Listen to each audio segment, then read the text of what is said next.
இன்னைக்கு நீங்க எல்லாம் படத்தை வச்சு அரசியல் பேசுறீங்க. உங்களுக்கு தெரியுமா என்னமோ என் புள்ள விஜய் படம் நாளைய தீர்ப்பு படம் நடிச்சான். நாளைய தீர்ப்பு படம் நடிச்சு அந்த படம் நடிச்ச பணத்தை 3 கிலோ அரிசி போட்டு போட்டு எங்களுக்கு கொடுத்தா நாங்க வாங்கியிருக்கேன். நான் வாங்கியிருக்கேன் 30 வருஷத்துக்கு நான் வாங்கியிருக்கேன். நாளைய தீர்ப்பு படம் நடிச்சு என் மவ 23 வருஷம் ஆகுது. நாளைய தீர்ப்பு படம் நடிச்சு அப்பயே அரசியல் அரிசி போட்டு கொடுத்தா நாங்க வாங்கணும். என் தலைவர் என் தலைவியும் போட்ட பிச்சை இன்னைக்கு நீ வாழ்ற.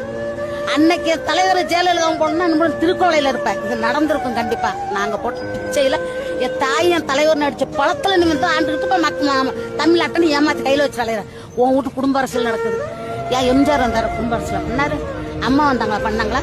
அதே மாதிரி என் பிள்ளைய நான் பண்ண மாட்டான். நேர்மையான அரசியல் பண்ணுவான். நேர்மையான அரசியல் பண்ணி ஏவன் தலை எடுத்து மாறும்னு பாரு. அன்னைக்கு தெரியும்பா. நீங்க பாருங்களா, அது நடக்கும் கண்டிப்பா. புள்ள உட்கார வச்சுட்டோம்னா என் புள்ள அந்த பூமி